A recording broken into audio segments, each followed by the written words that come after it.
What's good, everybody? Welcome back to the channel. It's your boy Aaron with the new YouTube video, and I just wanted to say Happy New Year to all you guys out there. Yes, I know it's 13 days into the new year. I apologize for getting this video out a little bit later than expected, but I was swamped with a bunch of work, not just from, school-related activities, but also from work itself, and it's just been a bit of a handful. Haven't had enough time to make this video, but now I got some time, so it is what it is. And I just hope you guys enjoyed your new year. Hopefully it was happy, safe, healthy, as well as the rest of your holidays. And if it wasn't, I do apologize for that, but hopefully it was. Anyway, guys, this COVID season, I just want to say before I get into the video, it's been rough. First you have remote learning for college, at least for me, for 2021. Remote learning for college, and then the later 2021 it's in person. The transition's been rough, and in addition to that, I don't know if you guys knew about this, but I had a really horrible eczema flare up. It's not like extremely severe, but it was really, really, really uncomfortable, and just the appearance made me just feel bad.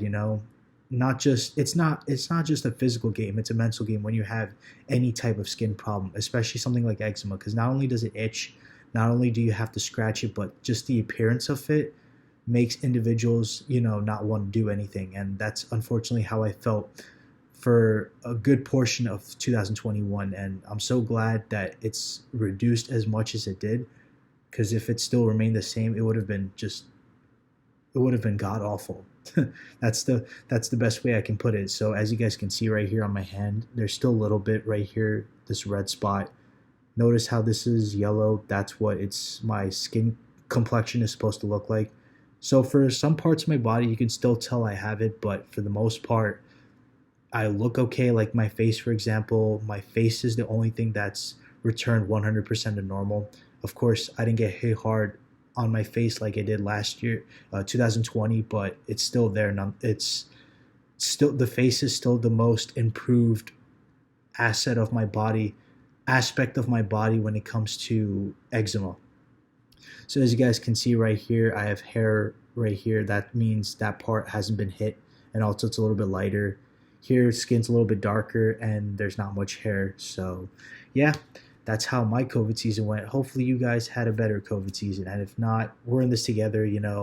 All of us have dealt with something that's god awful, so one way or another. So yeah, like I said, we're in this together, and we can push through. We can nail this, guys. Anyways, it's 3 minutes into the video, and I'm sorry for boring you guys, but hey, I just want to get that out there, explain where I've been and why I haven't done the videos. So let's get on to the meat of the matter.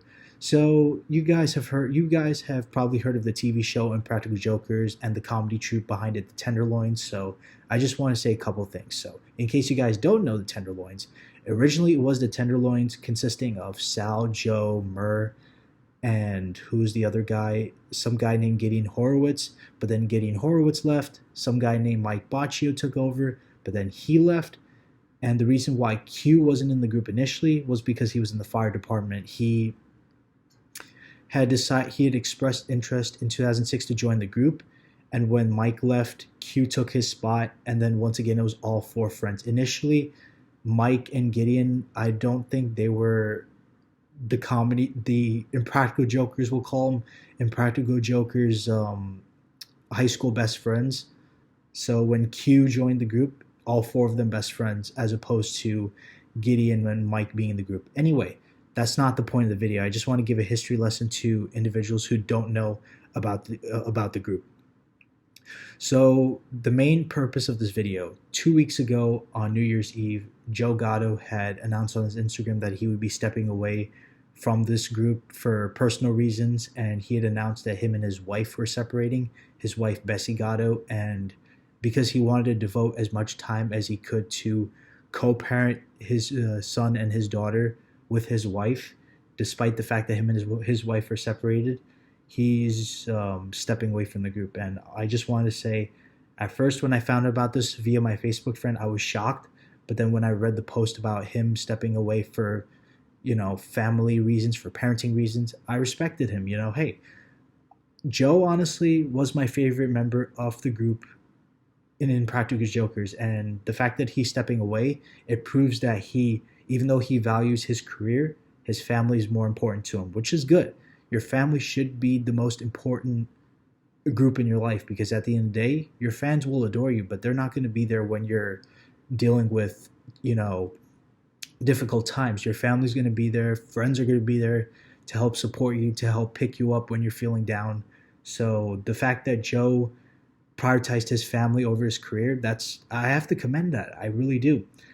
And yeah, in case you guys don't know why Joe's my favorite, I just like the fact that he's so shameless because in some degrees I am kind of shameless in doing certain things like being outspoken is one example. I admire how Joe's outspoken. He's willing to do anything and everything.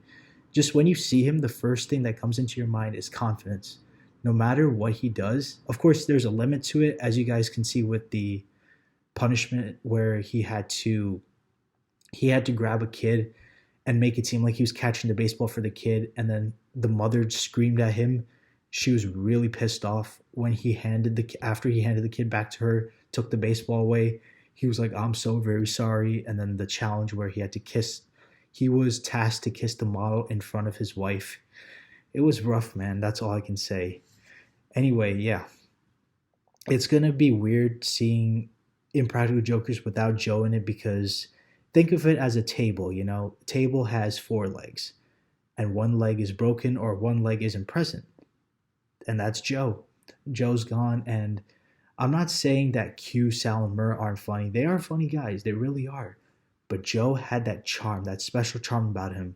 Both my parents liked him in the group, especially my mom, because he was very, very confident. He didn't care like what he had to do. He seemed like a really good sport. I know many people would say Murr is a good sport when it comes to punishments and whatnot, and I agree. But Joe, man, you can give him, let's say, you can. I'll just use this. Can't even talk. I'll just use this example. You'll give him coal, he'll turn it into a diamond. That's how great he was.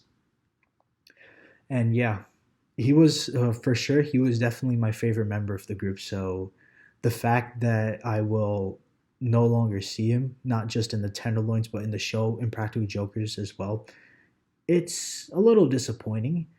But like I said, given the reasons behind it, it's understandable, because at the end of the day, family's important. You need to focus on your family. Your personal life is the fuel that keeps you going.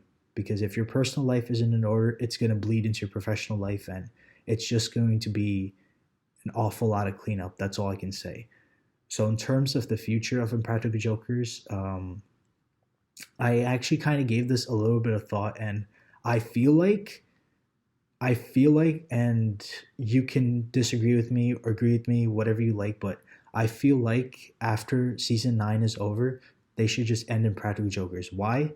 Because Joe isn't a part of the group anymore. That charm, that spark that all four of them had together isn't there. A three-man troupe, I'm not saying they're unfunny, like I said, but without that additional spark that Joe provides, it's not going to be the same. And also, at this point, everyone knows who the hell the four of them are. And if you take a look at some of the recent episodes, they don't really. It's not that they're not funny, but they don't seem as believable as they used to be. And I know they're trying their hardest, and I respect that. I really do, because when everybody knows who the hell you are, it's hard to maintain that. I guess you can say that legitimacy. So yeah, that's just my thoughts. I feel like after season 9, this should be their last season, and it's crazy looking back at it because at first, this is how it all turned out. I already gave you the history lesson about the Tenderloins, but let me just say Impractical Jokers. So initially, from what I heard, this was Murr's idea. He talked to Sal about it. Sal got Q on board with it, and then Joe, of course, was the last person. Initially, Joe didn't want to do it, but then Sal was able to get Joe to change his mind.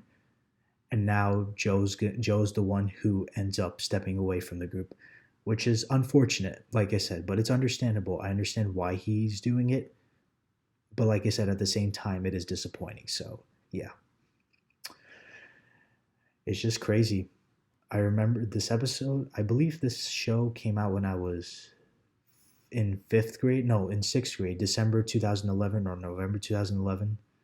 I started watching it when I was in sophomore year. It was the good, the bad, the punished. That was the first episode I watched. It was season 5, and that was when Q was in that cowboy Wild West themed punishment. That was the first time I've seen Impractical Jokers, and from that point forward, I just fell in love with the show. So for 5 years, I've been watching this show, and I'm so glad I was hooked onto it, even though um, at first it didn't seem that interesting to me, but as time went on, I grew to love the show. And the funny thing is, it was on True TV, and I used to watch True TV pretty frequently as a kid, even though my parents would, block the channel because there were some shows like Most Shocking, Most Daring that, they didn't want me to see because I was just an 11-year-old boy. But Impractical Jokers, as I got older, I'm so glad that I got exposed to it and understood, the value of it. So, yeah, like I said, uh, it was one hell of a ride having Joe Gatto being a part of the group. So yeah, so that's all there is to it, guys. I've given you my thoughts of Joe leaving, a little bit of a history lesson of the group, the Tenderloins. Um, and then, of course, if I didn't give the group history of the Tenderloins, that's fine. You can look it up yourselves. The history of Impractical Jokers, my when I started watching it, and just how I grew to love that show. So with that being said, guys, that'll be it for this video. I hope you guys enjoyed. If you agree with me, that's great. If you disagree with me, that's fine. It doesn't really matter. Everyone is entitled to their own opinion. So, and if it looks like I'm not looking directly at you guys, I'm looking at the screen with the icon where I'm using the webcam to record myself. I'm looking at that more than I'm looking at the lens. So it looks like I'm looking elsewhere. Don't think that I'm looking away. I know it doesn't matter, but still, eye contact is important, even if you're looking directly into a camera. So, like I said, guys, back to the subject. If you guys enjoyed the video, please like, comment, subscribe, share the video to whomever you know. And I'm sorry for the stuttering. I'm trying to work on it. I'm trying to make sure all my thoughts are composed, make sure everything's organized before I move forward. So, yeah. Please like, comment, subscribe, share the video to whomever you know. And with that being said, guys, that'll be all. Remember to take care, have a great day, and just enjoy yourself. Life is short to worry about insignificant things. Just live life in the present. Enjoy whatever opportunities you can. Take whatever opportunities you need to in order to prosper, and just keep on looking up. Don't look back. Keep on looking up. Anyways, guys, take care and just see you later.